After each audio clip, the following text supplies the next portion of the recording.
começou no Antigo Testamento, vamos no Antigo, Novo, né? Tentando seguir uma linha cronológica aí para tentar ser o mais honesto possível dentro da limitação humana. E agora a gente vai tentar falar da linha histórica, né? Que eu acredito que quando entra os homens aqui, quando está na Bíblia, é um pouco mais fácil para lidar, mas quando entra os homens na questão para discutir as coisas, a gente tem um pouco mais de dificuldade. Então vamos orar, acho que já é 13 minutos após as 19 horas, vamos orar e vamos pedir a Deus aí para nos conduzir, tá bom? Fechar os nossos olhos, alguém aí espontaneamente pode orar por nós aí para a gente iniciar a aula, por favor?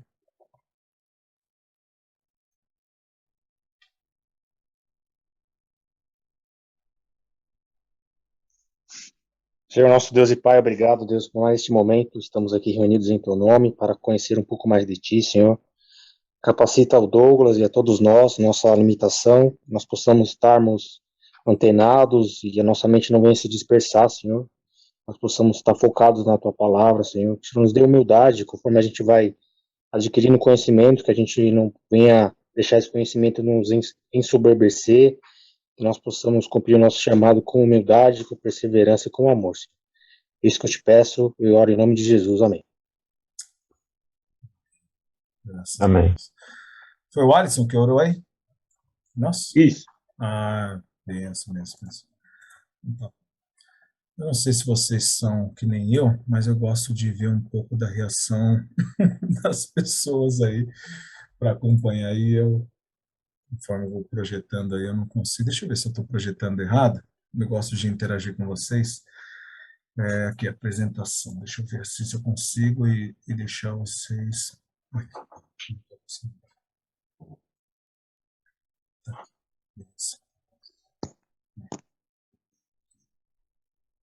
Giovana, Wilson, Décio, Vanessa, Luciana, Mariana, beleza?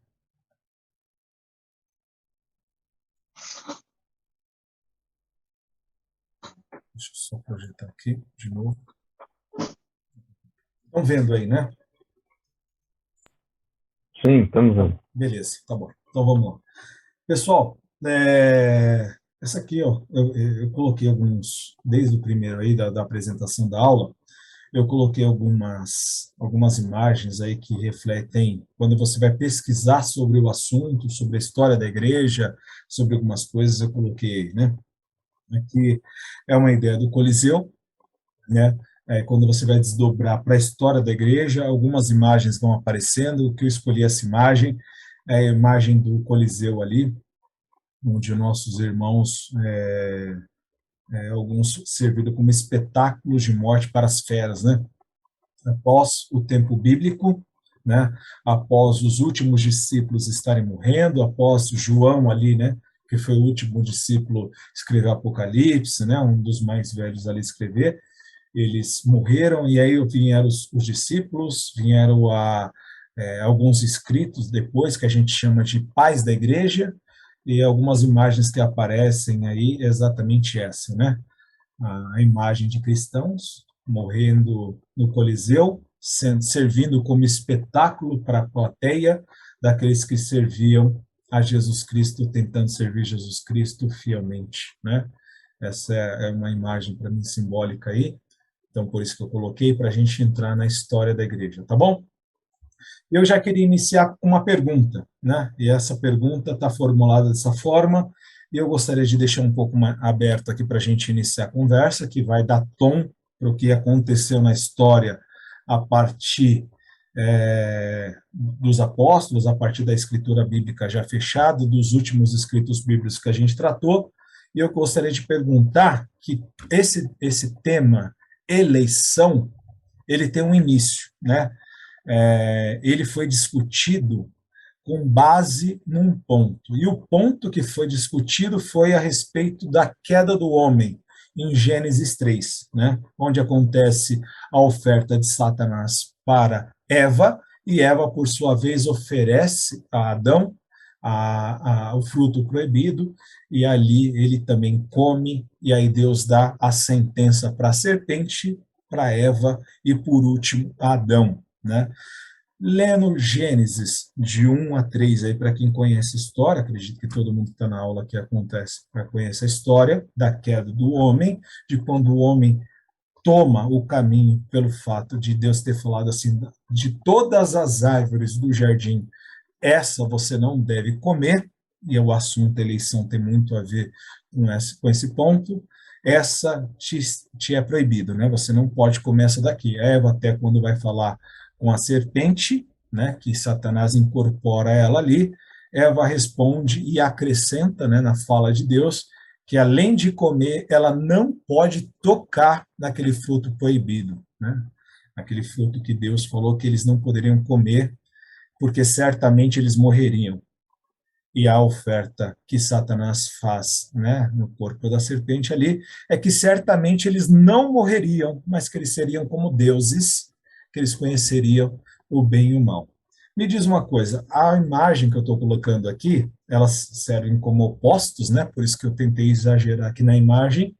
E aí a pergunta que eu devolvo para vocês é: como que vocês veem? Alguém abriu aí? Mas aí eu vou só terminar aqui. Como vocês veem a queda do homem?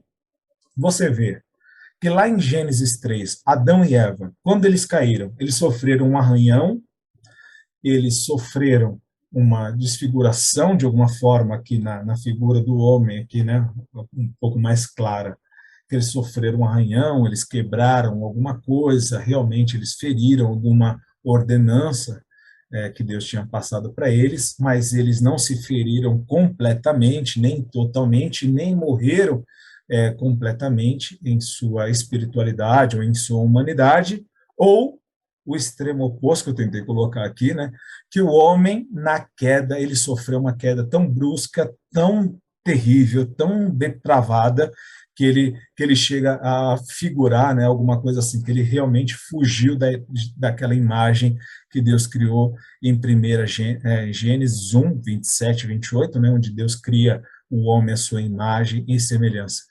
Você, não sei se você já parou para refletir, mas eu quero provocar isso, né? Como que você vê essa queda de Adão e Eva? Como que você interpreta até hoje, né? Como que você vê a figura de Adão e Eva caindo em Gênesis 3? Porque isso é que vai dar o start para a nossa conversa aqui. Como é que você vê? Ele está mais para a direita, mais para o meio, mais para a esquerda? Como que você vê isso hoje? Queria ouvir um pouquinho de vocês.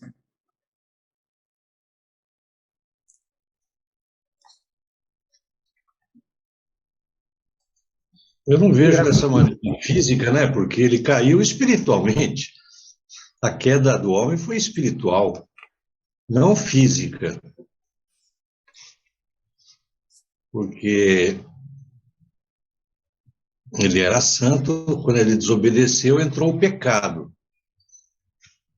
E a morte como consequência, mas se é que eu entendi a pergunta. Então é isso aí. Eu acho que ele não houve uma mudança em sua aparência, mas sim no espírito, no seu intelecto, na sua alma, vamos dizer assim, não é? Boa. Bom, então deixa eu formular um pouquinho melhor mesmo, porque eu acho que o Décio tocou num ponto aí que pode ser que eu deixei um pouco aberto aí a questão mesmo. Realmente eu estou querendo falar espiritualmente, né? Como que as pessoas se tornaram espiritualmente, né? Não fisicamente, não seja em sua aparência, né? Mas espiritualmente, como que elas ficaram após a queda, né? Elas se parecem mais com um homem quase a imagem que Deus tinha criado ali em Gênesis 1, 27, 28, ou elas ficaram totalmente desfiguradas espiritualmente falando, né? Acho que o Décio colocou uma questão. Agora sim, nesse Boa. sentido é o bicho-papão mesmo. Eu acho que ele ficou do jeito que esse bicho-papão. A figura da esquerda, no caso, então, né, Décio? É isso daí, figura da esquerda. Feião lá. Ah, tá.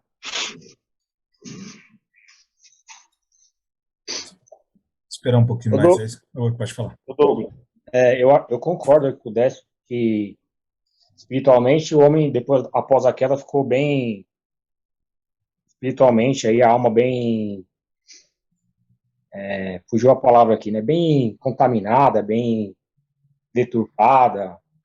corrompida, mas eu acho que mesmo assim ainda não perdeu a imagem e semelhança de Deus, né? Embora essa imagem sofreu grande abalo, ainda mesmo assim ainda tem a imagem e semelhança de Deus, embora essa imagem e semelhança foi corrompida.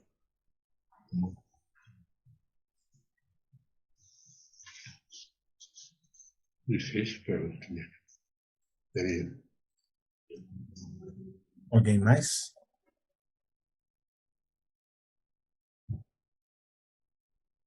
Não, tá bom. Vamos lá, e fique à vontade, como na última aula, né? Quem quiser ir contribuindo, conforme a gente vai seguindo aí, vamos conversando, tá bom? Porque, basicamente... Oi, pode falar, pode falar. Não, eu só ia falar que eu concordo com o Décio, que a imagem foi totalmente deturpada, pelo que eu entendo também. É a Núbia que falou? Não sei se foi a Núbia que falou, né? É a Luciana. Ah, Luciana, tá bom, desculpa, é só porque eu tô... Alguma coisa que eu a não voz é igual, né? Eu tô sem câmera hoje. Tá bom. É que eu não consigo ver todo mundo por alguma coisa que eu não consigo. Oi, pode falar. Assim, só tentando dar uma apimentadinha também, né? Apesar da gente estar falando aqui mais no sentido espiritual, mas é inegável que teve consequências no físico, né? Não só no homem, mas como no universo como um todo, né? A gente consegue identificar que fisicamente também a gente teve mudanças por causa disso, né? Talvez não numa aparência assim de que nem um monstro e tal, né? Mas a doença, né? Até a nossa longevidade foi diminuindo com o tempo, né? A gente já perdeu, naquele momento perdemos a eternidade ali naquele momento, né? E fora isso, fomos diminuindo o tempo de vida, né? Só uma pimentadinha. Tá bom. Realmente Deus colocou a maldição, ele começando do mundo para chegar em Adão, né? Maldito é a terra por tua causa, né? Deus começa do mundo para Adão, para mostrar o tamanho da responsabilidade de Adão, né? Porque, basicamente, o que a gente vai discutir é o como, e eu estou tentando simplificar, tá? Exatamente, eu tenho minhas limitações em dar aula, né, em qualquer outra coisa, mas aquela tentativa, né, honesta de tentar demonstrar as nossas limitações e também tentar se concentrar em alguns pontos que a história foi falando sobre eleição divina. E um dos maiores pontos que a eleição divina se concentrou, e aí você pode pesquisar depois que você terminar aqui para ver se a aula está sendo honesta ou não, é exatamente no ponto de a queda do homem. A queda do homem, como que eu vejo a queda do homem, né? Qual das duas figuras? Talvez um penda mais para um lado e mais um para o outro lado, né? E foi mais ou menos essa discussão que a balança, mais ou menos, ela começa a se balançar para discutir eleição, né? Como que o homem caiu? Ele caiu, ele quebrou um dedo, ele quebrou um braço, ele se desfigurou de alguma forma, ou ele quebrou o pescoço dele e ele é totalmente depravado. Não há nada de bom no homem ao ponto de ele ficar desfigurado, total contrário de que Deus é, total imagem que Deus quis produzir ele. Essa foi a discussão mais ou menos que deu start ao que a gente vai falar aqui hoje, tá bom? Que foi tido, né, que mais tarde foi conhecido, eu vou ser um pouco aqui, colocar o tempo fora de tempo, né, esse sola gratia, que vocês devem estar vendo aí, né, se eu estou produzindo aí para vocês, o sola gratia, somente pela graça, foi algo que repercutiu na Reforma Protestante, que deu muita base também para o que a gente está falando aqui hoje, que o homem só pode ser salvo através da graça, se uma vez que eu entendo que ele quebrou o pescoço na queda. Ele não quebrou um dedo, ele não quebrou um braço, ele não ficou meio desfigurado, ele ficou totalmente oposto do que Deus tinha criado ele. Tá bom? Então, vamos lá. O sola gratia é um termo em latim, né, que significa somente pela graça, tá bom? São os 5 pontos da reforma. Vamos lá. O tema eleição, que é o que a gente está discutindo hoje, ele deu start pela história, né, falando aqui que a gente está seguindo uma forma cronológica, essa é a forma que eu estou colocando aqui como aula, tem outras formas de lidar com esse assunto, mas uma delas é cronológica, né? Eu estou usando a cronológica. Eu estou usando cronologicamente um homem chamado Pelágio, né? Um monge, né? Um monge bretano. Ele foi visitar Roma. E aí, eu acho que isso é muito fundamental para a gente tentar ponderar os dois pontos aqui, porque mais tarde a gente vai construindo, conforme a aula vai se discorrendo aqui, a gente vai ver que algumas das posições aqui foram se distanciando uma da outra, né? Mas Pelágio, ele era um monge, e esse monge foi visitar Roma, e nessa visita de Roma, ele notou, né, que Roma estava crescendo, né, ele estava combatendo ali os chamados bárbaros, né, que estavam tentando invadir um mundo civilizado, e aí Pelágio vai lá para essa Roma civilizada, e ele começa a ter uma leitura, uma cosmovisão dele, quando ele olha para a igreja, ele começa a ver que a igreja está muito libertina, é uma igreja que está muito solta, que cada um, sei lá, aí ele faz a leitura dele, mas ele percebe que naquela igreja a fidelidade a Deus, aquela devoção a Deus, aquele temor a Deus está faltando como essência àquela igreja.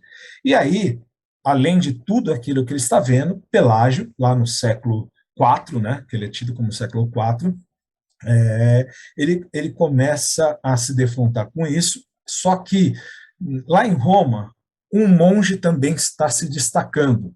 Um monge começa a se destacar muito entre todas as pessoas, começa a se tornar famoso pela sua forma de falar, de pregar, entre outras coisas, e ele se depara, né, com essa oração escrita, ele não está ouvindo diretamente da boca desse monge, que é o Monte Agostinho, ele começa a ouvir que Agostinho tem a seguinte frase, que é o que eu estou destacando aqui em azul, né, que ele diz assim: concede-me o que ordenas, e ordena o que quiseres. Muitas vezes a gente passa despercebido pelas palavras, mas Pelágio não passou despercebido e conseguiu entender e interpretar o que Agostinho estava falando. E aí começa uma controvérsia. Por quê? Ele concordava completamente, sem sombra de dúvida, por ser um monge casto, né, um monge piedoso, que tentava viver uma vida piedosa, ele entende que a primeira frase dessa oração faz todo sentido. Que Deus, na segunda, perdão, que Deus deve ordenar o que quiser, não é a primeira frase, né, mas a segunda, que Deus deve ordenar o que ele quiser, porque ele entende que Deus pode mandar no que ele quiser, que Deus deve ordenar o que ele bem entender, porque Deus sabe que é o melhor para os seres humanos. Mas o problema dele, que ele encontrou diante daquela cosmovisão que ele teve, foi que a primeira parte da frase de Agostinho, se enquanto você ouve a aula, se você quiser pesquisar no celular ou qualquer outra coisa, e colocar essa frase, você vai ver que Pelágio, que essa frase é de Agostinho, e que Pelágio teve um problema com essa frase. Porque o que Pelágio teve de leitura dessa frase de Agostinho? Ele teve a leitura que Deus estava ordenando o que ele queria, mas que, para Pelágio, Agostinho estava dizendo que Deus tinha que dar uma condição, ou uma predisposição, ou uma disposição que o ser humano tinha que ter divinamente, não por ele mesmo, para que o ser humano pudesse responder a essa ordenação de Deus que estava biblicamente colocada lá. E para isso, Pelágio, na leitura de Pelágio, era uma das coisas que fazia com que aquela igreja que ele estava vendo libertina, aberta, com porta aberta, né, fazendo o que queria, era uma desses incômodos que Pelágio estava tendo. E aí ele entendia que se Agostinho, que era um monge conhecido naquela região, né, que estava ganhando proporções, fazia esse tipo de oração, ele estava dando liberdade para as pessoas colocar a culpa em Deus da liberdade delas, porque se Deus não desse as condições necessárias para que as pessoas pudessem obedecer os mandamentos de Deus, a culpa era de Deus e não dos seres humanos, né? E Pelágio falou, mano, isso é um absurdo, né? Então, ele começou com uma boa motivação e foi entrando, né, nessa discussão com Agostinho, e aí ele confrontou, e aí o embate entre os dois, né, está sobre essa questão, porque, sendo fiel ao seu pensamento, ele não ficou na oração, porque a oração é uma coisa simples, assim, foi um homem que proferiu aquilo. Ele foi, biblicamente, tentando argumentar, porque ele via isso, na interpretação ele estava correto, porque foi exatamente esse o ponto de Agostinho. O argumento dele está aqui embaixo, e eu coloquei aqui em destaque. E aí ele foi lá na origem, no pecado original do homem, no pecado inicial. Como que eu vejo o pecado inicial? Eu sinto que ele transformou o homem, e quando eu falo homem, humanidade, somente em Adão ou em toda a raça humana, né? Essa foi a leitura que Pelágio teve a respeito disso. Ele foi lá no cerne da questão, né? E os dois debateram sobre o cerne da questão, e o argumento de Pelágio foi que o pecado de Adão, quando Adão pecou, ele só feriu a ele mesmo. Ele não feriu toda a raça que vem após ele, mas feriu apenas a ele mesmo. Quando Adão cai, quando Adão desobedece a Deus, o que ele inflige é ele mesmo. E toda a sua posteridade não é atingida pelo pecado de Adão.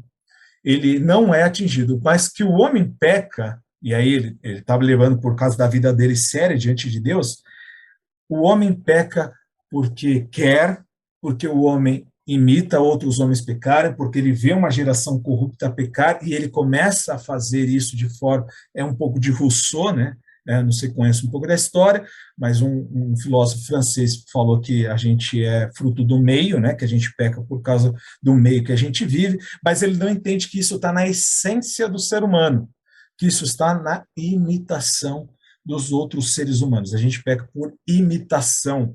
Então, mas o homem tem total capacidade de obedecer a Deus 100%. Até porque, se o homem não tivesse capacidade de obedecer o que Deus ordena, Deus não teria ordenado, porque Deus não ordena nada do que o homem não possa fazer, né? Foi essa a conclusão lógica que ele chegou.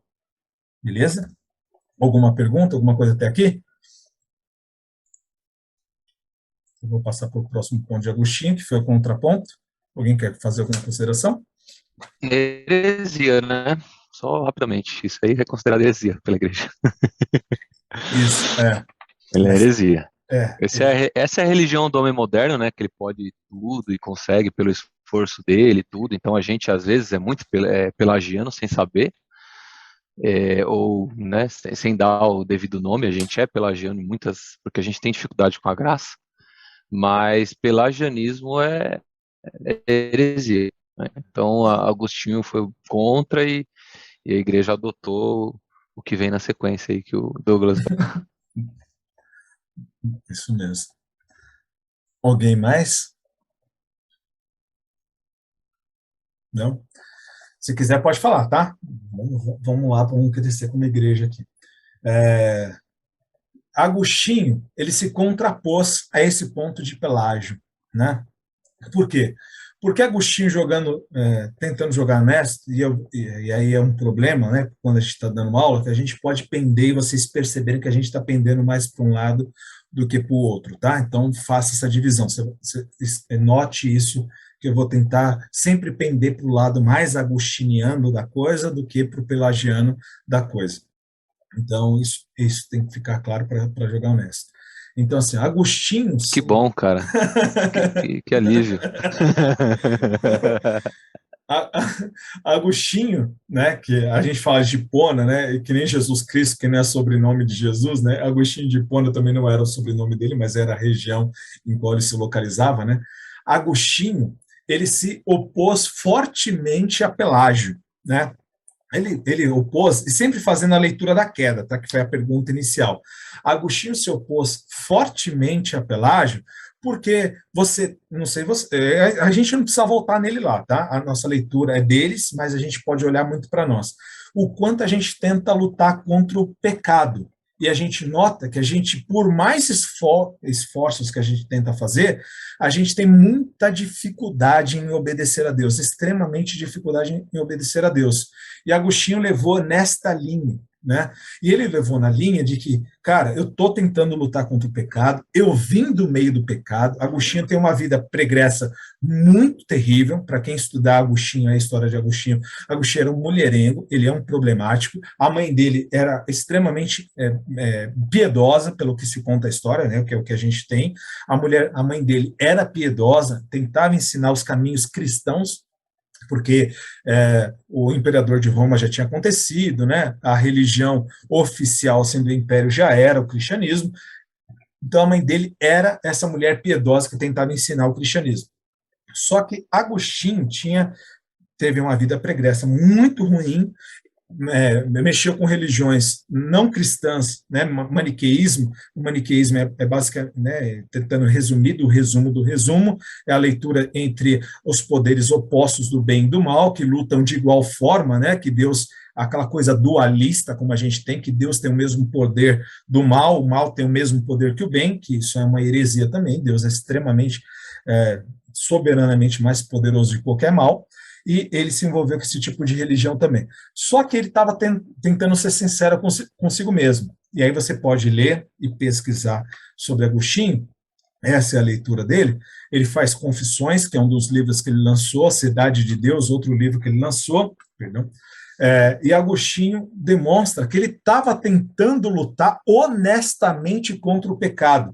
Só que mesmo tentando lutar honestamente contra o pecado, Agostinho não conseguia ser perfeito como ele entendia que a Bíblia pedia para que ele seja perfeito. Ele não conseguia obedecer os 10 mandamentos na altura que Deus pedia dos 10 mandamentos, do Novo Testamento como o Novo Testamento pedia. Então ele entendia que só haveria uma possibilidade do ser humano ser salvo. E não era pelos seus esforços de tentar ser salvo através de uma tentativa de fazer o bem. E só o fato da tentativa de fazer o bem já era uma graça de Deus, que não vinha dele mesmo. Ele foi até conhecido mais tarde como Doctor Gratia, né? Em latim, né? Eu estou colocando o termo em latim, nessa época se usava muito latim, por isso que eu coloquei o termo em latim aí, mas era o doutor da graça, né? Que Agostinho entendeu, então, que o homem só poderia ser salvo após a queda. Ele se transformou de uma forma tão terrível, tão oposta a Deus, que tudo que ele fazia era tão oposto a Deus, que ele só poderia ser salvo por uma graça, né? Por um favor imerecido de Deus, que era a graça de Deus. Então, ele buscou, aí eu coloquei os 2 argumentos, tá? O primeiro argumento de Pelágio: o pecado de Adão não atingiu a humanidade toda, somente a ele. Até no Wikipédia, se você pesquisar, já tem isso, tá? Plenamente habilitado, que o homem era totalmente habilitado para obedecer a Deus sem a necessidade da graça, tá? Que a graça apenas era um acessório que fazia que um plus, né? Um bônus da obediência de Deus, que a gente dava, a obediência a Deus era apenas um plus. Só que Agostinho respaldou que somente a graça era total, a essência, o início, o começo, que a gente poderia obedecer a Deus. Então ele buscou demonstrar, biblicamente, que a salvação, e a entrada no tema da salvação, né, porque a queda e a salvação, porque a queda, é por isso que a gente precisa de salvação, por causa da queda, por isso que a queda é o ponto inicial aqui, que do começo ao fim da nossa salvação é pela graça de Deus, né? Foi isso que Agostinho contrapôs Pelágio. Estou tentando ser extremamente resumido, procurem aí. O argumento de Pelágio não é ruim, tá bom? Vão lá na história, você vai ver que Pelágio tem um argumento muito piedoso para tentar fazer com que os homens sejam bons, ou procurem obedecer à lei de Deus, beleza? Mas esse foi o contraponto de Agostinho de Hipona, tá bom? Eu vou passar para uma outra parte. Alguém quer comentar alguma coisa até aqui?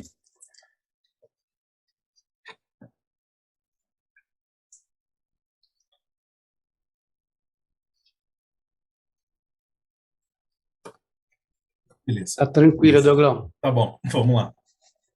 Então, aqui onde eu vou, você vê, olha o salto que eu vou dar na história, tá bom? Aí outra coisa que você tem que interpretar, o quanto fiel da história eu estou tentando ser, tá bom?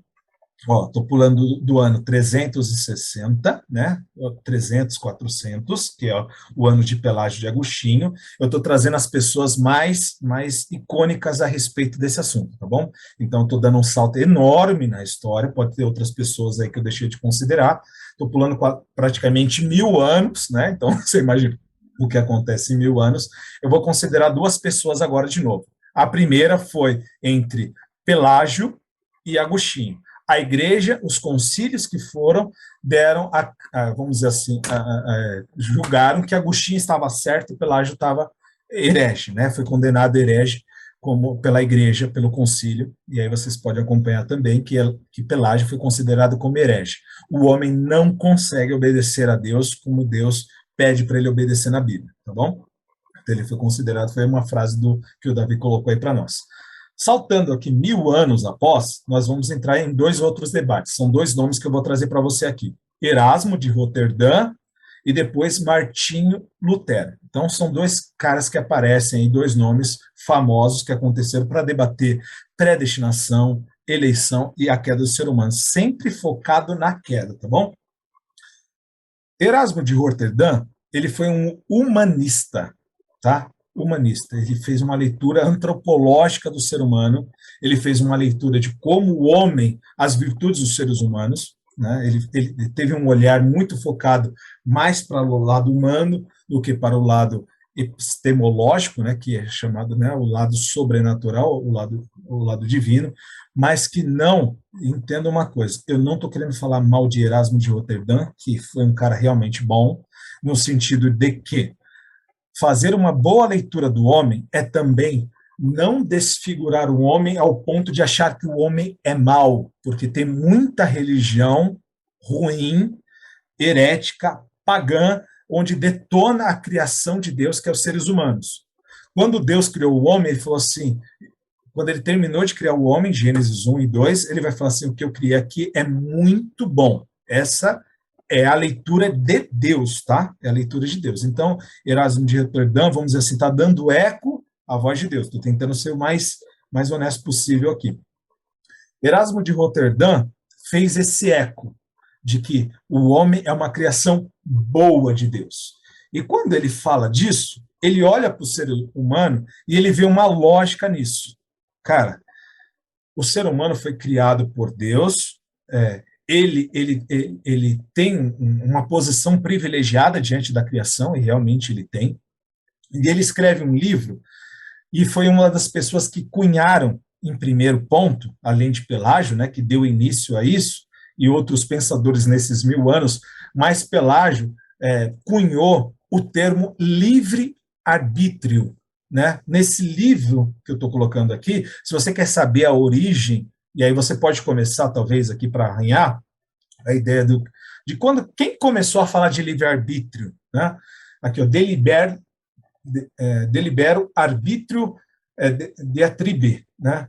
Que ele começou a falar sobre o livre-arbítrio, discursos e comparações, foi um livro que ele falou, essa era a forma das pessoas discutirem, e essa discussão ela se tornava pública quando as pessoas já inventavam a imprensa foi lançada em 1500, se você dá uma olhada aqui, ó, 1466 foi quando ele nasceu, então provavelmente quando ele começou a escrever, que foi em 1524, então a imprensa, né, de Gutenberg, quando foi inventado o Xerox, né, a coisa, já estava rodando. Então deram muita repercussão. Então aqui, quando ele já publicou esse livro dele, já estava rolando a imprensa. Então, por isso que ele se torna famoso, né? A coisa se torna famosa porque teve alto alcance. O argumento dele, ele entendeu que na queda do homem, né, a graça de Deus que estava sendo discutida, e porque Agostinho sempre levou a boa naquela questão, ele entendeu que a graça, ele chegava nos seres humanos, porque ele era um humanista, né? Se você pesquisar, ele realmente faz uma antropologia muito boa dos seres humanos, e ele é muito bom, tem muito livro bom dele. A graça simplesmente ajudava os seres humanos a chegarem ao conhecimento de Deus. Você vê que ele entende, ele faz a leitura da graça até um certo ponto. ela não é começo e fim, mas ela é um meio de fazer com que os homens cheguem ao conhecimento de Deus. E os apoiava, você entende isso daqui, né? Que ela está lá como um auxiliar do homem, né? A utilizar o seu livre-arbítrio, né, que ele enfatizou bastante esse ponto, para escolher entre as opções boas e más, indicando a quais levariam a salvação através da expiação de Jesus Cristo. Então, o homem tinha oferta na frente dele, e o homem, através dessa graça que o auxiliava, poderia escolher se ele queria ser salvo, né, se ele entendesse que aquilo era uma coisa boa, de salvação, ou rejeitar isso daqui, falando, isso aqui não é para mim, não gosto disso, quero viver minha vida e seguir as minhas próprias direções. Né? Então, ele entendia que a graça disponibilizava e fazia com que o homem, lembra que ele faz uma leitura humana, né, porque ele é um humanista, fazendo com que o homem ampliasse as suas janelas para entender qual caminho ele deveria seguir. Então, o homem, neste momento, ele era livre, ele não era escravo de nada, né? Ele tinha totalmente liberdade para poder seguir para o bem ou seguir para o mal. E ele poderia escolher isso livremente. O arbítrio, a palavra arbítrio significa vontade. A palavra livre, fica mais fácil, né? É que ele tem liberdade da vontade. A vontade dele não está condicionada, não está, dentro dos nossos termos aqui, predestinada ou qualquer outra coisa, a seguir por um caminho. Ele tem liberdade para seguir para onde ele quer. Então, ele falou isso, e ele respondeu isso, eu acho de forma muito lógica, muito bacana, que ele falou assim, cara, se você tirar que o homem não pode tomar uma decisão a respeito de coisas boas ou más, você vai acabar com uma série de doutrinas. E aqui, ó, no que vocês estão vendo, ele fala assim, defendeu as doutrinas do arrependimento. Ele falou assim, cara, se você tirar que o homem não é livre para tomar essas decisões, você vai acabar com a doutrina do arrependimento, do batismo e da conversão, porque todas elas dependem da existência de uma tomada de decisão livre. Né? Se você não ensinar isso, você vai estar acabando com essas doutrinas. E para quem ele estava dizendo isso? O recado estava sendo dado para o monge agostiniano, né? Que a gente sabe de Agostinho, mas né, a sua doutrina começou a perseverar. Aqui em Erasmo de Roterdã, alguém quer fazer alguma consideração? Quer colocar algum ponto nele? Antes de a gente passar para Lutero?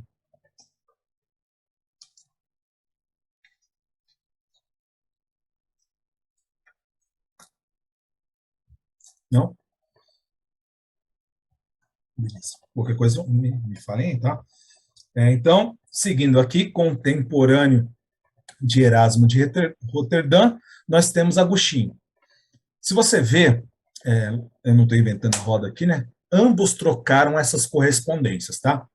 Hoje, se você quiser ler o livro de resposta de Lutero para Erasmo de Roterdã, não foi, né, para outras pessoas, mas foi praticamente para responder a essa questão de Erasmo de Roterdã, ele escreveu um livro, o livro de, para quem quiser buscar aí, né, o livre-arbítrio, né, sobre o livre-arbítrio, que Erasmo de Roterdã falou, e aí Martinho Lutero respondeu, em troca, o servo-arbítrio, né? Você vê que ele tentou pegar quase que o mesmo título, né, que Erasmo de Roterdã deu, para colocar, que ele falou assim, cara, o nosso arbítrio, a nossa vontade, ela não é livre.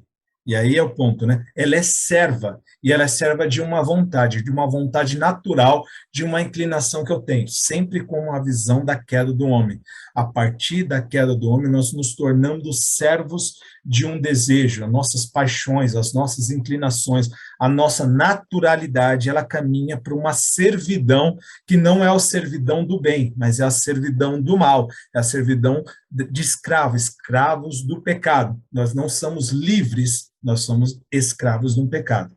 E é isso que vai discursar, né, essa discussão sobre o livro dele, né, que ele dá em resposta ao diatribe, né, de Erasmo de Roterdã, que é o de servo-arbítrio, a escravidão da vontade. Ela é gratuita, tá? Ela está na Fiel lá, você pode ver que aí na introdução Lutero está respondendo para Erasmo de Roterdã, ele discursa e ele fica extremamente ofendido. A linguagem é da Idade Média. Eu gosto muito, particularmente, eu amo a linguagem da Idade Média, quando eles vão falar de religião, porque quando ele não concorda de uma coisa, ele não fica floreando muito, né?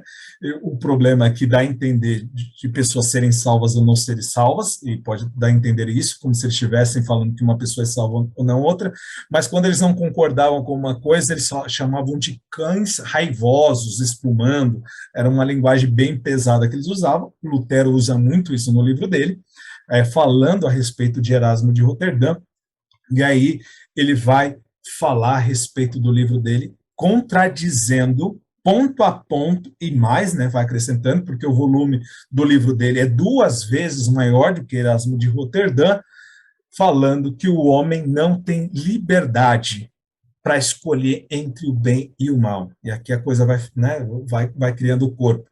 Que o homem é simplesmente escravo de sua vontade. E a vontade o homem tem uma vontade. E essa vontade não é tirada do homem. Todo homem tem uma vontade. O problema que ele está lidando aqui é com a palavra livre, não é com a palavra arbítrio.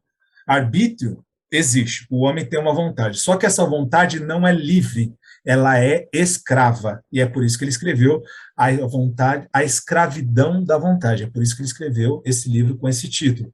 Que a vontade do homem não é que ela não tem, porque muitas vezes isso acontece, falando que o homem não tem vontade, que ele é um robô, é uma coisa mais mecânica.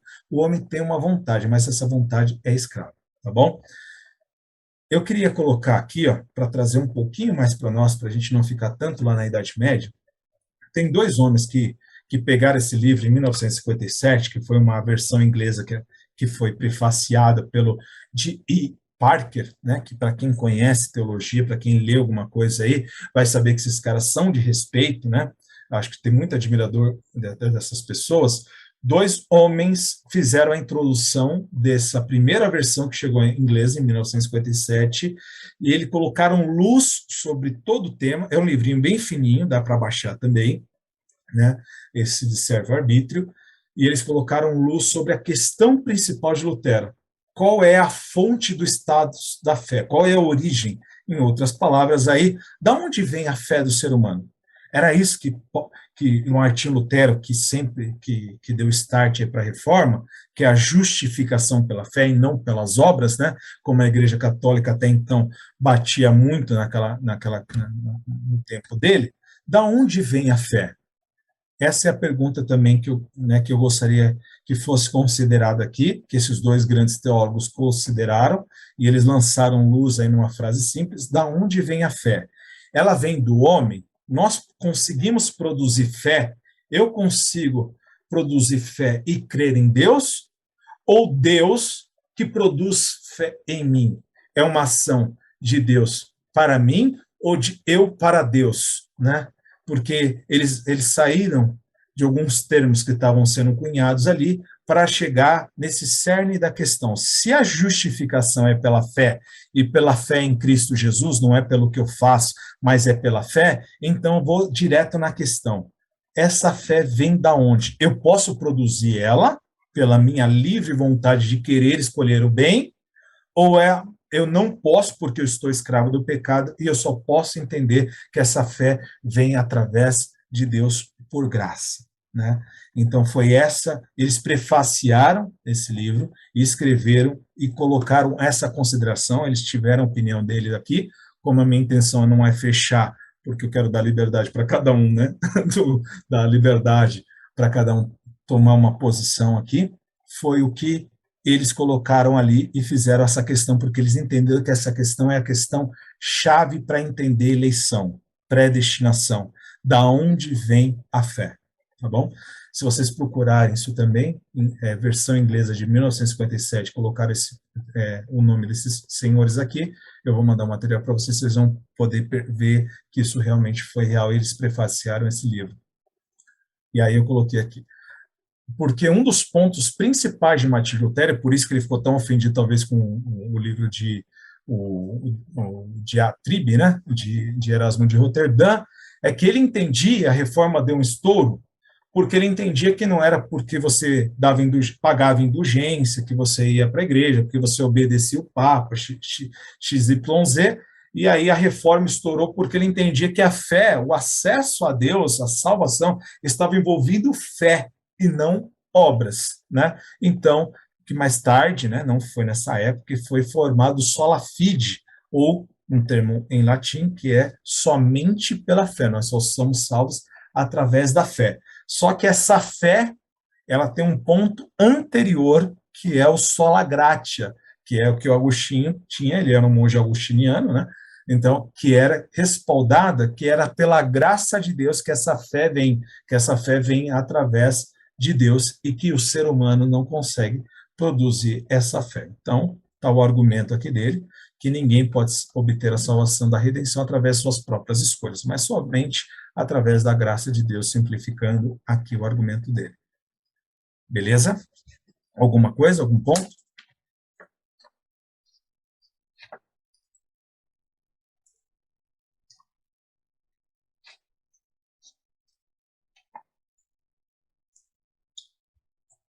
Como eu não estou vendo ninguém, eu não sei se eu caí do negócio. Só alguém aí, só... Tá, não, não caiu não, estamos aqui. Bora. Tá bom, é que eu não estou vendo nada. Estou vendo um negócio estático aqui, é muito ruim falar para ninguém. Com visão.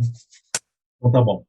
Aí tem dois caras polêmicos, que aí provavelmente é o que nós temos hoje de bastante calor assim nessa discussão, tá? São dois homens, um é chamado João Calvino, né? Provavelmente vocês devem ter escutado, o outro é Tiago Armínio.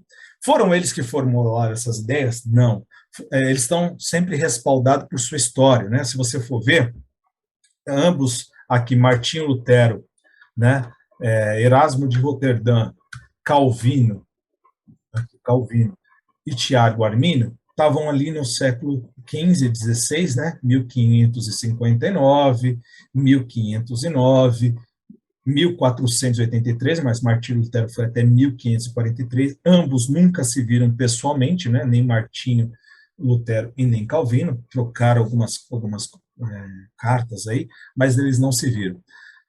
João Calvino, que mais tarde, que essa doutrina, por exemplo, ela é muito atribuída ao calvinismo, e realmente, né, ao calvinismo, ele foi cunhado por esse homem chamado João Calvino, e aí aquela coisa de rotular uma doutrina, né, colocar como ou você é calvinista ou você é arminiano, né, são esses dois nomes aqui que predominaram essa discussão. Você vê que não nasceram neles, não são eles os precursores dessas conversas, mas eles foram como sintetizadores. Você só discorda de uma coisa, ou você só concorda com uma coisa, quando você entende. Quando você entende, você fala, cara, tem nada a ver isso que você está falando. Ou quando você concorda, fala, eu concordo totalmente com isso que você está falando. Então, esses caras sintetizaram. E por ter sintetizado, deixado a ideia clara, né, com os recursos que foram aparecendo, com as graças ou os dons que Deus deu para cada um dos dois, os dois se tornaram os nomes que dividem essa história, né?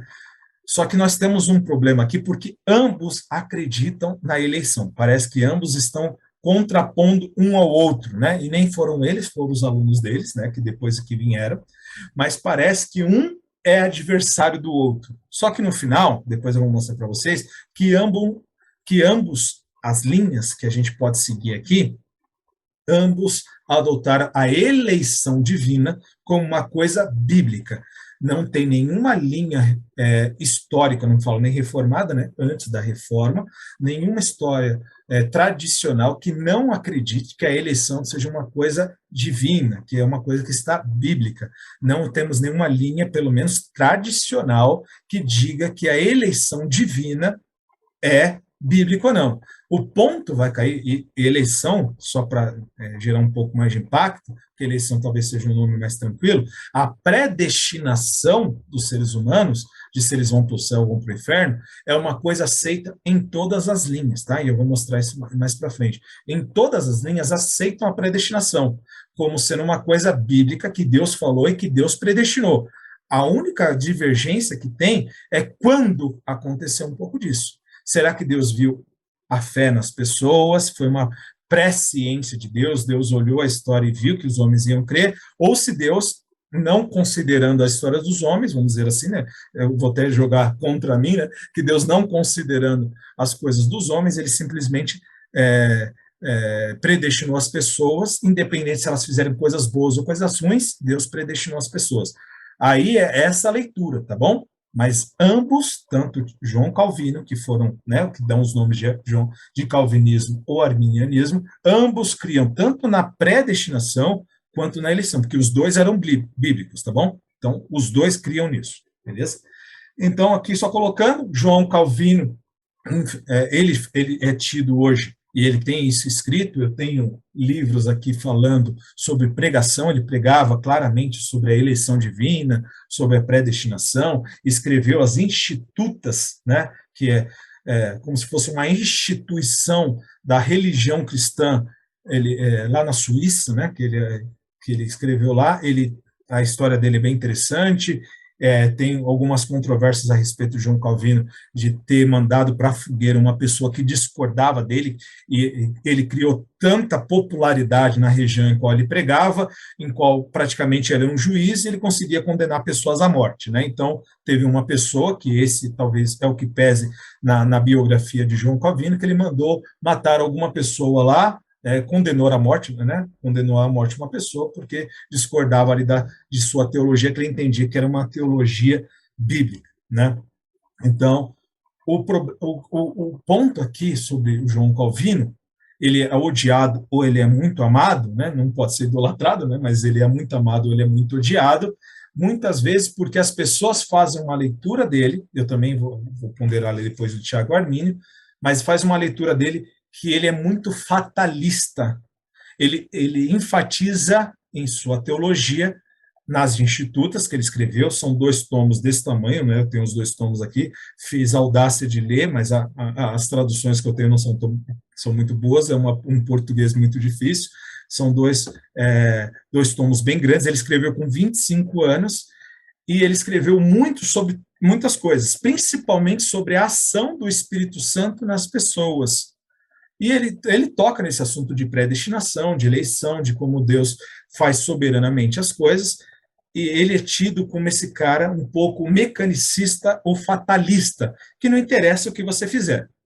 Deus vai te salvar se tiver que salvar, e você pode pintar o 7 aqui, pode fazer o que você quiser nessa vida, que Deus vai, se você é um eleito, se você é um salvo, você vai ser, né, salvo de qualquer forma, ou se você não é salvo, se você não é eleito, você está fora, então não interessa qualquer esforço que você fizer, Deus jamais vai te aceitar, porque ele não colocou você na lista da predestinação, não colocou você no livro da vida.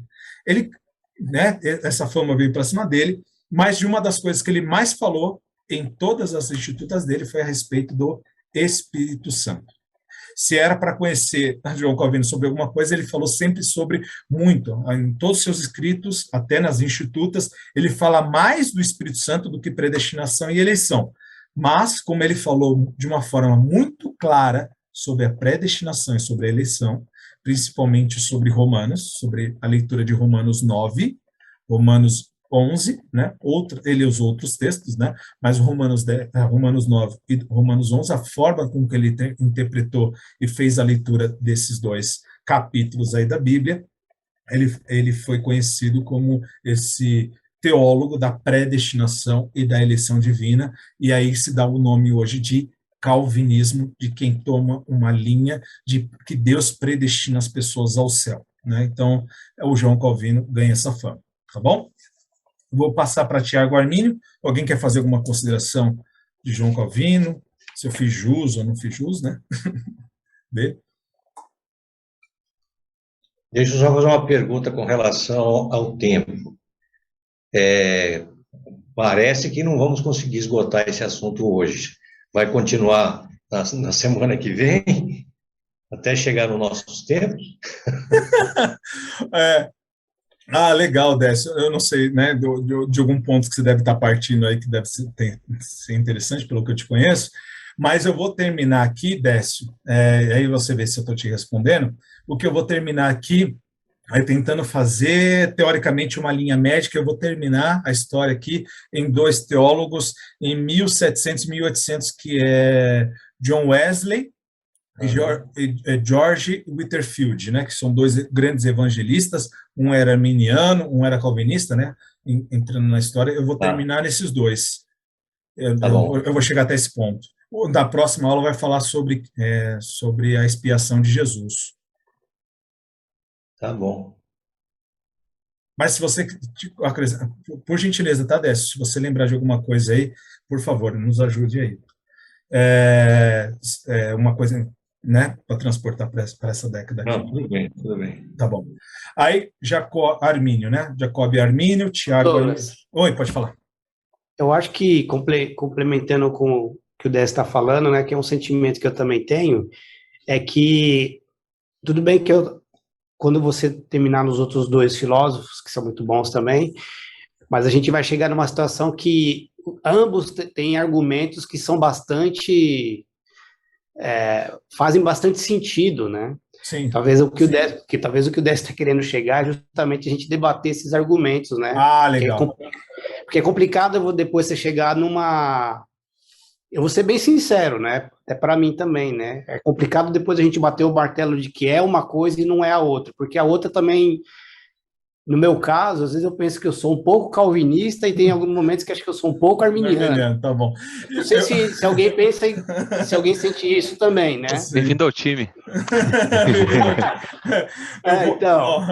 Eu vou tentar fazer jus aqui, Claudinho, e eu acho que, assim, todas as pessoas que eu conheço aqui, né, de vocês, que a gente está na mesma igreja, no final, eu vou tentar exatamente entrar nessa linha média, não tentar, para não tomar partido, né, para quem me conhece sabe que eu sou na linha mais calvinista, né, mas, assim, eu acredito que eu vou tentar, no final, representar as duas linhas aqui, porque esses dois no final, John Wesley e George Whitefield, eles fizeram uma linha média que para mim é muito coerente e numa linha de que a gente não considera como herege, como a gente começou lá em Pelágio, tá? Que a gente não vai excluir, ou é uma coisa ou outra, e as duas coisas não se conversam, as duas coisas é antibíblica, isso não vai acontecer, pelo menos eu estou tentando, vou seguir nessa linha que não vai acontecer biblicamente, eu entendo que não, que isso, as duas linhas estão na Bíblia. Aí, talvez, vamos ver se a gente vê. Tá bom? Vamos lá, ó. Então, Jacó Armínio, né, ele colocou isso daqui. Jacob Armínio, né, vou chamar ele de Tiago Armínio, que é mais fácil para a pronúncia. Tiago Armínio ele era calvinista, ele estava numa escola calvinista, estudando sobre calvinismo, e sabe quando a hegemonia só pensa de uma forma? Né? Então, assim, aonde ele estava, a escola que ele estava, ele aprendeu com Teodoro de Berza, né? E Teodoro de Berza foi até os últimos limites, vamos dizer assim, do seu mestre, que era João Calvino. Se você ver aqui a diferença de idade, Tiago Armínio era mais novo do que João Calvino. Ele veio depois. Então, ele começou, vamos dizer, como um calvinista, né? Ele começou estudando sobre a predestinação, tranquilo com isso, só que o problema dele, novamente, foi piedoso. E isso que é muito legal, tanto em Pelágio, e aí, embora ele seja tido como herege, né? Tiago Armínio teve uma sacada para mim, que é um dos incômodos que todo mundo que é piedoso, que tenta servir Jesus Cristo de forma correta, deve ter. Quando você pende, vamos imaginar uma balança, e eu acho que a briga toda é na balança de como a gente equilibra essa balança, aí, né, cada um pode dar uma analogia melhor que a minha, mas a briga muitas vezes está numa balança que é a mesma balança, estamos falando de duas balanças que estão biblicamente acontecendo, que uma enfatiza mais a soberania humana e outro pode enfatizar um pouco mais a responsabilidade humana. Eu não estou chamando aqui propositalmente de livre-arbítrio, mas estou chamando de responsabilidade humana. Nessa responsabilidade humana, que pode ser equivalente a livre-arbítrio, essa pena da balança aqui é o que geralmente dá discussão. Por quê? Porque ambas estão bíblicas.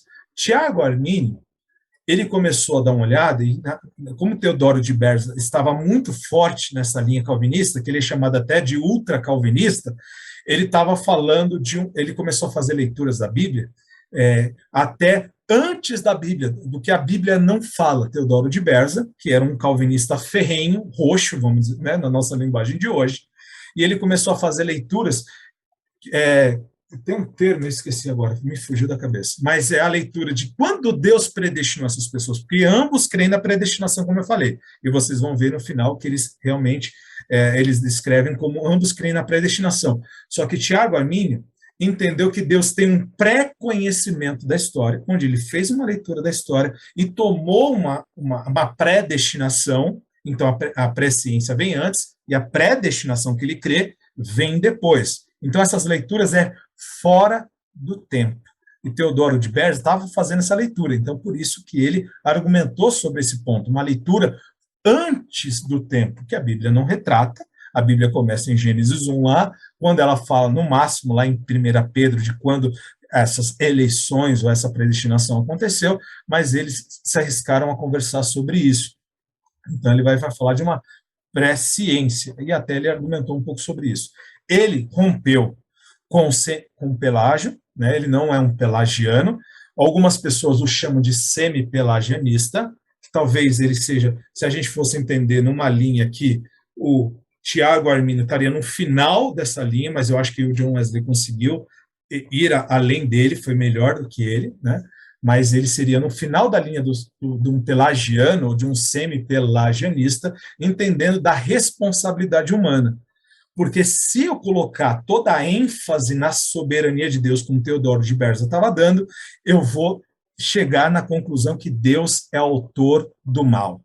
Deus criou o mal, Deus criou o pecado, foi Deus que fez todas as coisas, porque se ele é soberano sobre todas essas coisas e fez tudo isso que estava sendo pregado, então Deus inevitavelmente, nós seres humanos tentando usar a lógica, né, Deus seria o autor do mal. O que fez com que Armínio, dentro de uma instituição calvinista, aprendendo o calvinista, se rebelasse contra o calvinismo, foi uma atitude, na minha opinião, sendo bem sincero, piedosa.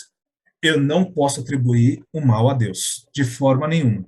E Teodoro de Bessa poderia talvez chegar nesse ponto por leituras, eu acho que talvez equivocadas de Isaías. Eu estou tentando aqui colocar coisas que eu não sei, mas quando fala que Deus criou bem, criou mal, criou trevas, mas ele estava falando de guerras lá, tem que entender o contexto lá em Isaías, poderia chegar nesse ápice, que é uma coisa herética também, seria herética para quem segue nessa linha, falar que Deus é o autor do mal, porque Deus não é. Né? Isso eu não quero jamais pagar sobre isso, né? Não é uma aula que eu vou me comprometer com um assunto como esse, falar que Deus é o autor do mal. Ele não é.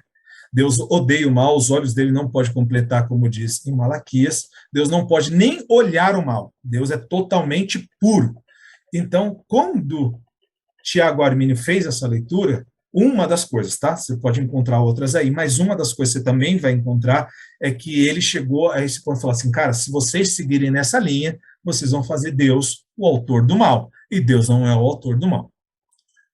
O problema não foi com Tiago Armínio, que ele foi muito, eu tenho aqui, e se vocês puxarem, se vocês procurarem, o arminianismo clássico, que seria de Tiago Armínio, sob os pontos de Tiago Armínio, você vai ver que ele é muito mais ponderado do que os alunos. E nós temos essa tendência. Os alunos, aqueles que ouvem de nós, e o nosso problema não é a igreja de hoje, é quem está ouvindo a gente e até onde eles vão levar o que a gente crê, é o nível com que eles vão extremar as coisas que a gente fala.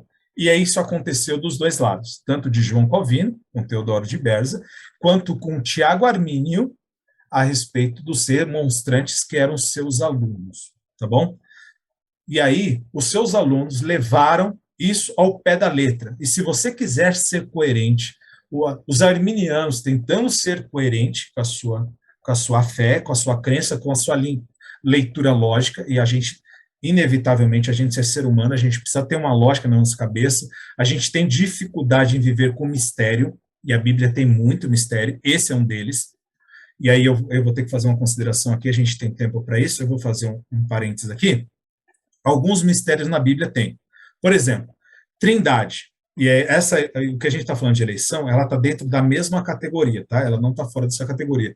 Trindade é um mistério? É um mistério. a gente tem que admitir que ela é um mistério. A Bíblia nos diz que a gente não pode adorar mais de um Deus. Só que a Bíblia nos apresenta três pessoas, né, três manifestações, né, e não são três pessoas. Esses três são um só. E olha como que é confuso e como é difícil para a nossa lógica. Na conta de Deus, mais um é igual a 1. Na nossa conta, lógica, 1 mais 1 é igual a 3. Só que na conta de Deus é um só. Não são um Deus com três cabeças, não é um Deus que se manifesta em três pessoas, não. São três pessoas distintas que, entre elas, são um Deus só. Isso é muito confuso, é muito difícil. Até tem um negócio, para voltar no ponto de Agostinho, que ele estava tendo um sonho, e um menino pegava uma concha na água, né, para falar de Trindade, ele pegava uma concha na água e colocava num buraquinho. E Agostinho, no sonho dele, falou assim, foi um dos caras que mais escreveram também sobre Trindade, e aí, quando ele colocava isso no sonho, Agostinho perguntou, o que você está fazendo? Ele falou, estou tentando colocar o mar, o oceano, dentro desse buraco. Aí ele falou assim, isso é impossível. Ele falou, o que você acha mais impossível? Esse menino, no sonho dele, voltou para Agostinho, o que você acha mais impossível? Eu colocar o oceano dentro desse buraco ou você explicar sobre a Trindade? Né? Eu achei isso fantástico, porque explicar sobre a Trindade é uma coisa impossível, é um mistério. Outra coisa que é um mistério, que está na mesma categoria, a união hipostática de Deus, ou a união de Jesus Cristo. Jesus Cristo é 100% humano e 100% Deus. Se ele é 100% humano e 100% Deus, nós temos uma complicação. Geralmente a gente fala de 50 e 50. 50 mais 50 formam 100. Mas na teologia ortodoxa, né, que eu acredito que todo mundo crê, Jesus Cristo era 100% Deus e 100% homem. Agora, quem morreu na cruz? Se Deus não pode morrer? Foi Jesus Cristo homem, foi Jesus Cristo Deus, sendo que um é inseparável do outro, né? Porque a união está firmemente ligada, então isso é mistério, a gente adora, a gente crê, a gente simplesmente crê. A responsabilidade humana e a soberania de Deus é possível, e alguns teólogos colocam nessa categoria, que é um mistério. Os dois, ambos existem, e os dois estão nessa categoria de mistério. Deus é totalmente soberano, e alguém pode perguntar, mas se Deus é totalmente soberano, como que o homem pode ser livre? Mas se o homem é livre, como que Deus pode ser totalmente soberano? E essa relação entre os dois é bem complicada, né? Então, só para falar aí, tá bom? Vou mudar para os últimos dois para a gente encerrar. Temos 10 minutos. Temos 10 minutos? Já estou até passando, já, né? Algum ponto até aqui, eu vou terminar aqui nos dois.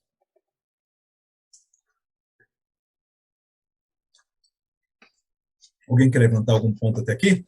Vou falar de John Wesley agora e George... Toca aí, Douglas. Pode ir? Então tá bom. Pode ir. Já passei, né? Estou pensando que eu tenho uma hora e meia. John Wesley, vamos lá. Me perdoa. John Wesley, você está vendo aqui, agora a gente saltou aqui um pouquinho, 200 anos. John Wesley era um arminiano, né? Se a gente puder agora rotular as pessoas, tá? Vou rotular ele como arminiano. John Wesley ensinava a conversão. Só que uma das coisas que ele cria muito, que dá para fazer muita ligação, é exatamente a leitura que ele tem da queda, que foi da onde a gente começou.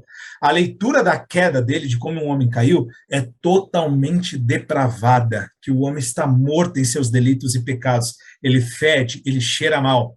Então, isso talvez seja o que fez com que ele se aproximasse muito e que a teologia de John Wesley chegasse muito próxima do que os arminianos, talvez, dos calvinistas, considerassem ele como bênção. O problema, se eu for falar, problema, né? Quem sou eu para falar de John Wesley? Mas, tipo assim, se eu fosse falar alguma coisa de John Wesley, só tem uma doutrina que, se vocês pesquisarem, que talvez o comprometa, que provavelmente chegue próximo a Pelágio, que ele chamou de o amor perfeito. Aí vocês podem anotar esse nome, amor perfeito. John Wesley desenvolveu uma doutrina que chamava de amor perfeito, ao ponto que o ser humano amasse tanto a Deus, ou perfeitamente a Deus, que ele perderia todas as suas paixões por todas as coisas e que ele passaria a amar a Deus acima de todas as coisas, num nível que ele odiaria totalmente as coisas da terra. Ele acreditava que o ser humano poderia se chegar a este ponto. Talvez seja o ponto mais próximo que ele chegou de Pelágio. Porém, Se vocês conhecem a história desse homem, se vocês viram o filme desse homem, né, leram alguma coisa, sabe que ele é um extremamente evangelista e que ele pregava o pecado original do homem com muita força. Ele sempre acreditou que a salvação era pela graça e pela fé de Deus. O que ele colocou aí, novamente, balanceando a balança, para não deixar o Deus como autor do mal, que você não tem que fazer nada, ele colocou bastante peso também sobre a responsabilidade humana aí também, tá bom? Então, John Wesley foi um dos caras que pregou muito a cavalo, ele era um arminiano, só que quando você for pesquisar sobre John Wesley, você vai ver que a teologia é chamada de John Wesleyana, arminiana, mas ele foge como se ele não seguisse o arminianismo clássico, porque ele levou o pecado humano para além do que os remonstrantes lá, os discípulos de Tiago Arminio fez. George Whitefield, que pena que a gente tem pouco tempo, eu tenho que encurtar. George Whitefield foi o contraponto dele, ambos trocaram uma carta extremamente respeitosa entre os dois, onde um calvinista e um arminiano trocaram essa correspondência entre os dois. É lindo, é extremamente lindo. Leia essa carta, eu coloquei aqui no final do material, vou mandar para vocês. Façam um favor de ler, porque é onde a gente cria esse respeito pelas visões, né, pelas duas visões aqui. Eles são contemporâneos. George Whitefield dizem que ele pregou muito mais do que John Wesley, só que John Wesley ficou mais famoso porque ele criou a igreja metodista que nós temos hoje, é fundada por John Wesley, né? George Whitefield, ele não fundou nenhuma igreja. E aí ele colocou essa conversa, ele teve essa conversa com John Wesley sobre um sermão chamado Graça Livre, né, que ambos trocaram essa correspondência. Mas se você vê, porque nenhum acusa o outro de herege, tá? Eles não chegam ao nível de chamar um ao outro de herege, mas eles falam de pontos e eles chamam de pontos essenciais, e é isso que é interessante, que embora eles entendam que são pontos essenciais para uma pregação, para o ensino, para a leitura bíblica, para uma cosmovisão de mundo, ambos entendem que as duas visões estão biblicamente respaldadas, tanto a soberania humana, a soberania de Deus, quanto a responsabilidade humana, e tratam de forma muito amável um ao outro. Tá? Eu coloquei aqui, não vou ler todo o texto, mas, por favor, leem, porque vai fazer muito, muito bacana. Pontos do arminianismo que eles apresentaram foram além do seu mestre. Tiago Arminio não tinha colocado. Só uma coisa que eu gostaria que vocês considerassem, até eu tenho o Décio aqui, que me ajudou muito nessa questão quando eu entrei na igreja, que foi a perda de salvação. Eu vim de igreja pentecostal, e na igreja pentecostal ensina perda de salvação. Os remonstrantes, né, os arminianos remonstrantes, que foram além de Arminio, Arminio já tinha morrido quando os discípulos dele apresentaram isso como uma doutrina que sintetizava a ideia de Arminio. Eles colocaram o quinto ponto, foi eles que apresentaram, que é a possibilidade da apostasia, que a gente pode perder a salvação. Eles colocaram esse ponto. Né? Era um pouco do que eu acreditava. Acho que a Igreja Católica vê dessa forma, a Igreja Pentecostal e a Neopentecostal também vê muito dessa forma, que a gente pode perder salvação, né? Que eles chamaram de apostasia da fé. E aqui estão os 5 pontos, vou colocar aqui, né? Eles vão aparentemente estar mais de 5 pontos, mas eles colocam detalhadamente o que eles queriam dizer com aqueles pontos sintetizados, tá bom? Estou deixando aqui para que vocês possam ver. Só que eu também acredito que eram homens piedosos, porque nessa possibilidade de apostasia, eles tiveram cuidado de colocar em sua remonstrância, no original lá, se vocês forem ver, que isso requer um pouco mais de estudo. Embora eles afirmassem para tentar ser coerente, porque já alguma vez eu tenho livre-arbítrio e posso tomar minhas decisões, uma hora ou outra eu posso decidir também que eu não quero mais Jesus e seguir pelo meu próprio caminho. Então, se é assim, para eu tentar coerente, aquela coisa da coerência, né, ou de lógica, eu também posso apostatar da fé. Porque se eu quero ser lógico, né, uma coisa vai puxando a outra, né? Então, nesse ponto, se vocês verem no original lá, eles vão falar se isso requer um pouco mais, porque estão tentando ser fiel com que a Bíblia, e a Bíblia diz que a gente não perde salvação, né? Então, a segurança eterna aqui, ó, ela é condicional, né? Condicional. Então, ela tem uma perca de condição se você fizer a perca da condição. Coloquei os 5 pontos do calvinismo, que foi uma resposta aos alunos de Tiago Arminio, que eles pegaram ponto a ponto. Na época, em Dort, na Holanda, eles consideraram como também herege a posição de Tiago Armínio, não de Tiago Armínio clássico, mas dos seus alunos, né? Colocaram esse negócio, mas foi uma decisão humana aqui, né? Eles fizeram uma leitura e colocaram esses 5 pontos, e uma deles é a perseverança dos santos, que a gente não perde de nenhuma forma a salvação, tá bom? Isso foi feito no Sínodo de Dort, né, que foi feito essas duas leituras dos pontos aí. O Sínodo de Dort foi acontecido em 1 ano, demoraram muito, eram homens piedosos que oravam horas e horas para entrar nessa discussão, porque a coisa estava mais ou menos Bolsonaro e Lula, como está acontecendo agora. Estava muito politizada, até o ponto de alguém falar assim, por que a galinha atravessou a rua? Porque ela estava predestinada, não, porque ela quis atravessar a rua.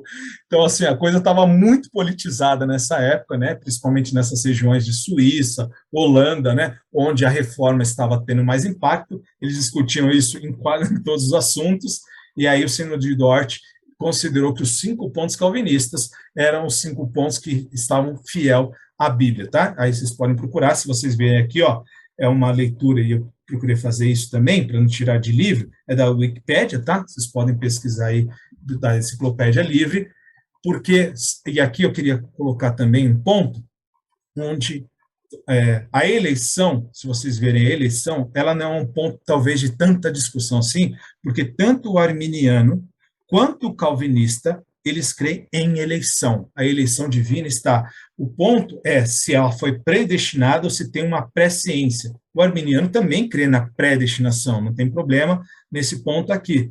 É só ver em que ordem, ordem absolutos, é a ordem da salvação, como que a salvação acontece, qual que é a ordem, quando Deus salva uma pessoa, como começa isso até o fim, né, até a glorificação, que aí todo mundo termina junto aqui, mas como começa, tá? Muitas vezes a discussão é quando começa essa discussão. Então, está aqui também o material, está muito fácil aí na internet para procurar, onde sai os 5 solas, e aqui é o material que eu usei para fazer essas pesquisas e ter essa aula aqui, tá bom?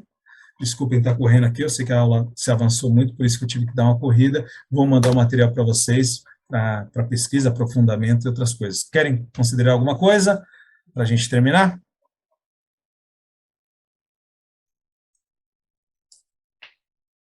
Ah, alguém vai falar alguma coisa? Pessoal, eu esqueci de falar um negócio que eu acho que é interessante.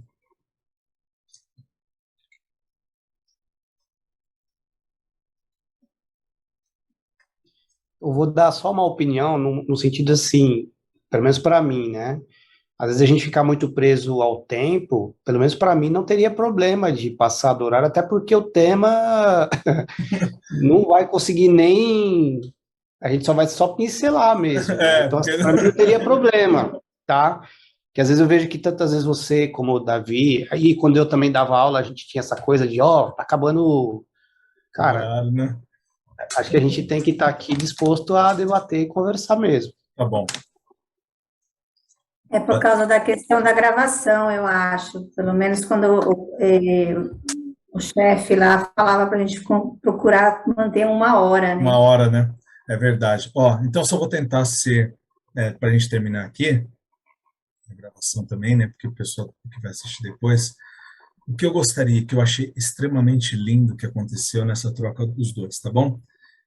São 2 linhas extremamente, na minha opinião, piedosas, cada um favorecendo ou pesando um pouco mais da balança, mas eu gostaria de concentrar sobre esses 2 homens, nessa carta, porque eu acho que é extremamente linda e que eu incentivo vocês a lerem, e verem como essas 2 doutrinas bíblicas estão lá e porque geram tanta controvérsias entre nós. Eu vou contar a história de George Whitefield e a relação entre os dois aqui. George Whitefield, uma vez perguntaram para ele, me diz uma coisa, John Wesley estará no céu? Ele será salvo porque ele é arminiano e dá mais ênfase, né, na leitura do homem, na responsabilidade humana? Aí John Wesley, você verá ele no céu? Né, foi a forma com que eu ouvi esse testemunho, né? Não estava lá, mas a forma com que eu ouvi. Você verá ele lá no céu? Peraí. Alguém vai falar alguma coisa? Não. Você verá ele no céu, Jorge? Daí ele falou assim, não, eu não verei ele. Aí o pessoal, não, sabia, né? Não é possível um cara desse estar no céu, porque enfatiza tanto essa parte, né, que a gente não enfatiza, que é a soberania de Deus. George Friedrich falou assim: eu não verei, não porque ele não estará, é porque ele estará tão perto de Jesus e eu tão longe de Jesus que eu não conseguirei vê-lo. Né? Isso está no livro também dos puritanos, né?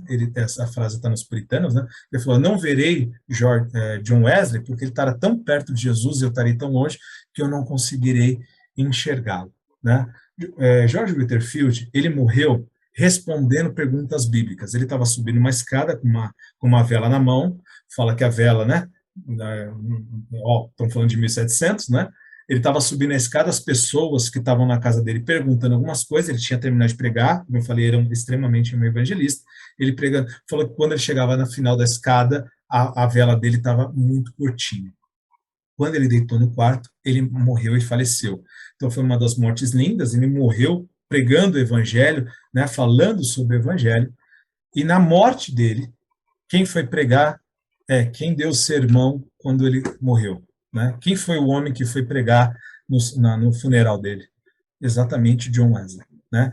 John Wesley foi pregar no funeral de George Whitefield, onde as duas visões, e ele até pergunta, né, na carta aqui que eu coloquei, tem um link aqui, né, mas eu acho que o link não vai funcionar, vou mandar em PDF para não pesar tanto por causa das imagens, tem um link aqui, mas no link ele fala assim: por que, meu irmão, Deus colocou a gente com tanta divergência sobre esse ponto? Se eu o amo tanto, né? Se eu tenho um apreço muito grande pelo irmão, e o irmão pensa tão diferente de mim sobre este ponto. Eu acho que foi um fardo que Deus quis colocar sobre mim para ver se eu amava mais os homens do que a ele, né? Então ele tentou, nessa carta, descrever o que ele pensava diferente de John Wesley. Mas ambos terminaram como amigos, ambos terminaram juntos, unidos, e John Wesley pregou no funeral. Ele morreu em 1970, John Wesley só foi morrer depois de 21 anos depois, 1791. Então ele pregou no funeral de George Whitefield, mostrando que a igreja consegue conviver, porque essas duas verdades bíblicas estão lá e elas caminham lado a lado de forma misteriosa, e que hora que elas se cruzam é difícil convergir. Tá bom? Eu acho que agora eu terminei oficialmente. Show. Muito bom. Tá bom? Vamos orar então? Desculpa pelo horário. Décio, você está por aí? Eu tenho um carinho especial pelo Décio, comecei no PG lá do Décio, foi uma das pessoas primeiras a me receber na igreja. Se ele estiver aí, você pode orar por nós, Décio? Ok, vamos orar. Por favor. Deus, obrigado, Senhor, pelo teu Espírito, Senhor, que fala conosco. Obrigado, Senhor, pelo teu Espírito que habita em nós. E obrigado, Senhor, pela certeza, pela esperança da salvação que o Senhor nos dá, Jesus. Obrigado, Senhor, pela tua palavra, pelo ensino, Senhor, e que realmente nós possamos assimilar, Senhor, a tua palavra, de tal maneira que nós possamos crescer no conhecimento da tua graça e da tua vontade, Senhor. Ajuda-nos também, Senhor, na medida que conhecemos e temos intimidade com o Senhor, que nós possamos crescer, Jesus, no relacionamento contigo, Senhor, para que outras pessoas possam também conhecer essa verdade salvadora, Jesus. Obrigado por esse tempo, obrigado pelos irmãos participando, obrigado, Senhor, pela tua palavra exposta, Senhor, porque o objetivo é glorificar o teu nome, Senhor, na medida em que nós nos aproximamos do Senhor. Obrigado mais uma vez, nós oramos agradecidos em nome de Jesus. Amém.